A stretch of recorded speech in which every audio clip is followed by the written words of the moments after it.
Hello, cinema friends. Welcome to another edition of Cinesundry.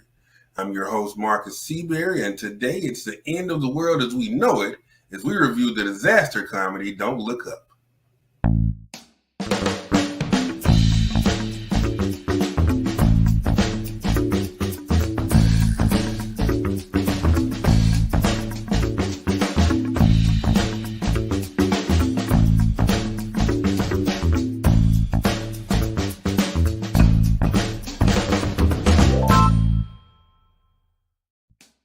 Okay, now before we review Don't Look Up, I want to remind you about our rating system.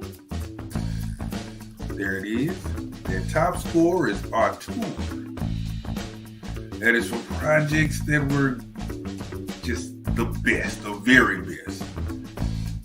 Best of the best, cream of the crop, top shelf, probably some of the best projects you've seen all year. Middling are those projects that were okay, had potential, had promise, but just didn't quite deliver for you. And their bottom rating is heck. That is for those terrible, dismal, abysmal, god-awful projects that probably shouldn't have been made. And now that you know the ratings, let me give you the rundown. Okay, and Don't Look Up, a comet that is capable of destroying the Earth is headed for the Earth. It could wipe out all of humanity. And two scientists have to spend a great deal of time trying to convince the world to take action. And let's talk about script and acting. The script was cool. It was a mix of over-the-top, absurd situations and a lot of yelling, or what felt like yelling. Hey, you people should do better. And didn't love it, but that cast though, it's just a very strong, stellar cast. Let's get into that. First off, you have Leonardo DiCaprio, Titanic, Revenant, Wolf of Wall Street, The Beach, just all the films. And he is Dr. Randall Mindy.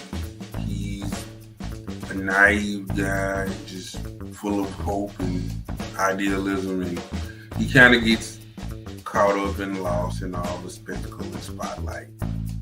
And next you have Jennifer Lawrence. And of course, we know Jennifer Lawrence, the X-Men film, Silver Linings Playbook, the Hunger Games movies, and she is Kate DiBiase. She is Dr. Mindy's doctoral student. She actually discovered the comet. She's intelligent, strong, tough, and very principled. I appreciate the fact that she's one of the few characters that doesn't compromise or doesn't sell out. And next we have Meryl Streep, or should I say the great Meryl Streep, the GOAT Meryl Streep, greatest of all time. You know it. You know it in your heart to be true. Don't have it. She plays President Orleans. And she is a morally reprehensible, morally bankrupt, terrible character. But because the great Meryl Streep is playing her with such a master's approach, she's still entertaining. And next we have Cate Blanchett. Cate Blanchett is the newswoman Brie Avanti.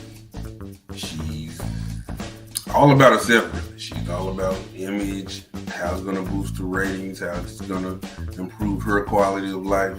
A very corrupt newswoman. Interesting over-the-top portrayal. And lastly, we have Jonah Hill. Jonah Hill is Jason Orleans. He is the president's son and chief of staff. Another just totally horrible character, but as always, Jonah Hill finds the funny and makes the character darn entertaining. And let's talk about the director technique. The director and writer is Adam McKay. I like his use of colors to kind of heighten the over-the-top, absurd nature of some moments. And I also like the fact that he's good at filming a variety of different locales. You have scenes in the Oval Office, you have scenes in the observatory, scenes in the grocery store, scenes in a home, but he still manages to make it all seamlessly flow. But then I salute him. And let's talk about sentiment and rating. Honestly, my sentiment when I finished this film was one of mild disappointment. I really, really love this cast and others that I didn't mention, and I really had high hopes. But I don't know, it just felt so heavy-handed and just so grim. I mean, I know it's a grim situation. I get it. It's impending doom, but it was just, I felt like I was being yelled at a lot. And I can even buy that most of the politicians were corrupt politicians. It's not a strange concept. But I guess what bothered me was the common folk, the common people, the regular Joes. Most of them even seemed corrupt. It felt like it was Jennifer Lawrence and about 3 more side characters that were like, oh, these people are actually good. And that was just, I don't know, a little too depressing for me. Kind of bummed me out. And I know, guys, but it's critically acclaimed. It's been nominated for an Oscar. Okay, that's fine, but, you know, one man's opinion. And in my opinion, the acting doesn't quite overcome the extremely heavy-handed premise. And in this situation, I'm gonna have to give Don't Look Up a score of middling. And again, one man's opinion. Feel free to disagree. That's what makes America great. All right, that's gonna do it for this edition of Cinesundry. I've been your host, Markus Seaberry.